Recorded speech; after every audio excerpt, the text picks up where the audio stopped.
Is the Bible a perfect divine download or a messy human library? Today, we're tackling the myth of a flawless text. We'll expose undeniable math errors in ancient census records, and a massive contradiction: are we all born broken sinners, or can humans be completely sinless? These aren't holy mysteries, they are ancient scribal typos. Let's decode the glitches. Welcome back to the Sanctuary Studio. Today we are bypassing the pulpit and doing a forensic audit of the biblical canon. You are told the texts are the flawless, dictated word of a supreme being, but when you apply actual data analytics to the manuscripts, you uncover glaring glitches in the matrix. We are looking at undeniable scribal errors and conflicting theologies hiding in plain sight.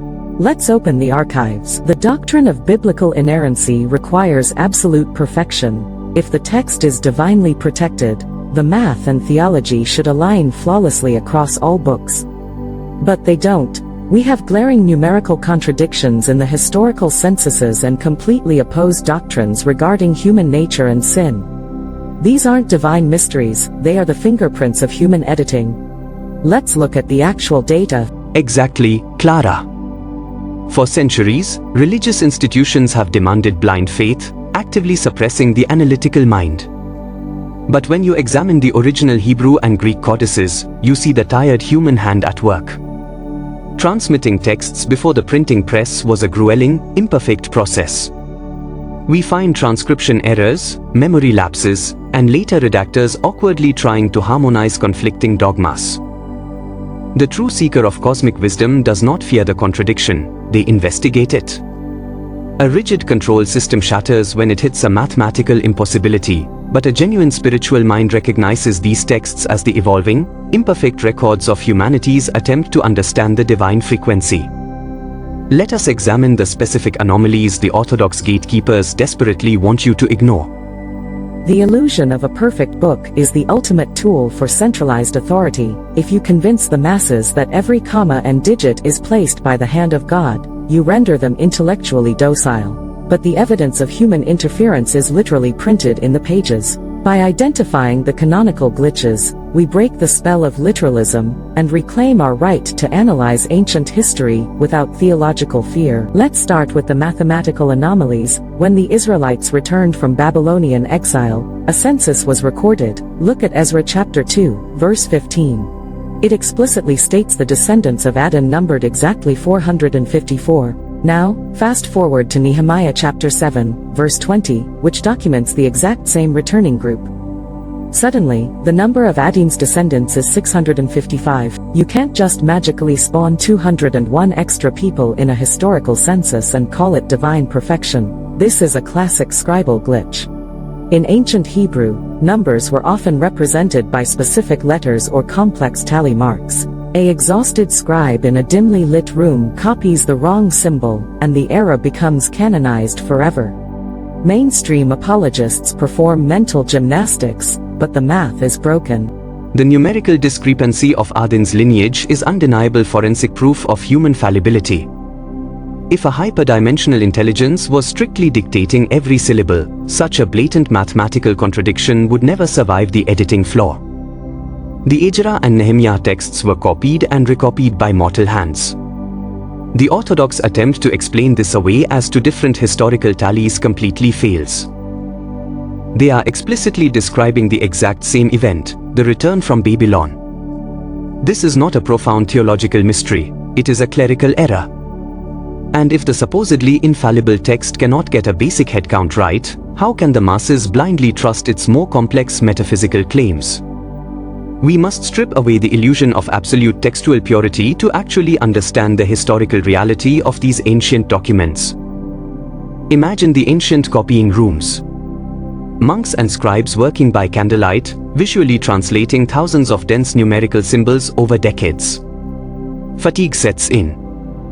A symbol for 400 is mistaken for 600. A 54 becomes a 55.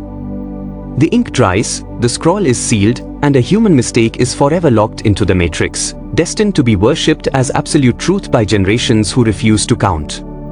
But it gets much deeper than just bad math. Let's audit the theology of sin. The entire foundation of mainstream Christian doctrine relies on the concept of universal depravity. Romans 3:23 explicitly declares, "For all have sinned, and come short of the glory of God." Ecclesiastes 7:20 backs this up, stating there is not a single righteous person on earth who never sins. It's a blanket statement. Universal guilt. This doctrine of universal sin is the ultimate control mechanism. If everyone is inherently broken, everyone requires the institutional cure. It keeps the population in a perpetual state of spiritual debt, but when you cross-reference the wider canon, this foundational rule completely falls apart. The text literally contradicts its own absolute statements about human nature in multiple other canonical books. A profound point, Clara. The matrix of control demands universal guilt.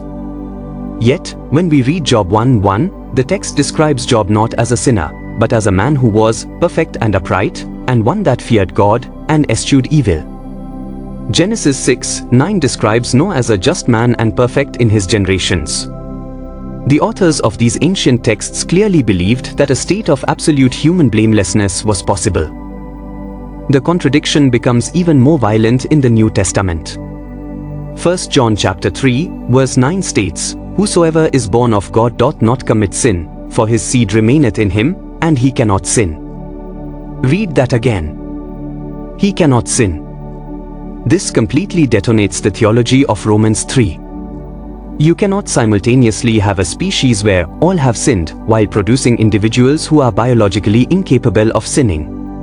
The paradox is undeniable. On one side of the ledger, a theology that demands universal depravity to validate a blood sacrifice. On the other side, an esoteric theology claiming that through divine connection, human beings become literally impervious to sin. The gatekeepers force these opposing frequencies into one book and demand you ignore the friction. But the friction is where the truth lives. So what are we actually looking at? We are looking at competing theologies forced into the same book binding. The author of Romans is building a legalistic framework for universal salvation that strictly requires universal guilt. But the author of 1 John is operating on a totally different frequency, dealing with an esoteric spiritual rebirth that completely overrides the primitive flesh matrix.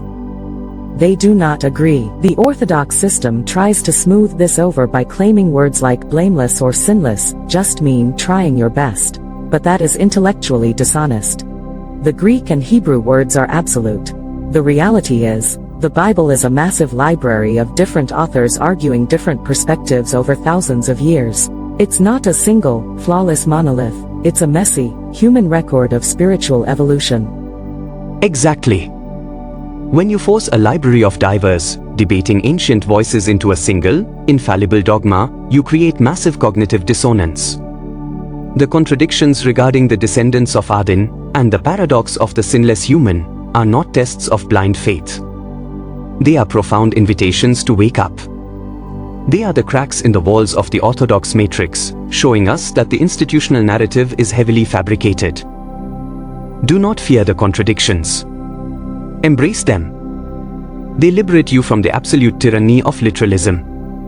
Once you realize the text was written, edited, and corrupted by men, you no longer have to worship the physical book. You can step past the parchment and seek the direct, unmediated divine frequency for yourself.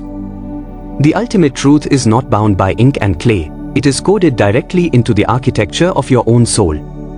For too long humanity has been terrified to point out the glitches in the canon. We have been conditioned to believe that questioning a census number or a contradictory theology is an act of spiritual treason, but truth does not require a protective detail. The real act of treason is shutting down your own God-given intellect to appease a heavily edited, contradictory historical document. As we close this audit, the empirical data is undeniable. The census glitch between Ezra and Nehemiah proves the text suffered physical scribal corruption. And the absolute collision between universal sin in Romans and the existence of sinless humans in Job and 1 John proves it suffered theological corruption. The mainstream insists on a flawless matrix, but the code is full of obvious errors. It is time to stop outsourcing your spirituality to heavily edited, contradictory ancient anthologies. You are not inherently broken. And you don't need to blindly accept mathematical impossibilities to be a spiritual being. Decode the matrix, spot the anomalies, and reclaim your own sovereign connection to the source.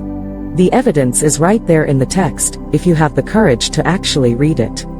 A powerful synthesis, Clara. For over a century, I have watched seekers contort their minds to defend the indefensible. The gatekeepers demand absolute submission to a flawless book, precisely because a flawless book requires an unquestioned priesthood to interpret it.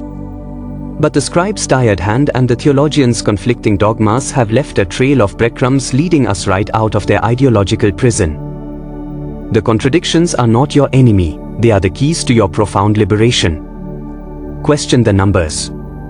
Question the dogmas. You are the sole architect of your own awakening. Thank you for joining us in the Sanctuary Studio. If this forensic scriptural audit resonated with your frequency, share this transmission. Until next time, remain vigilant, stay sovereign, and strictly question everything.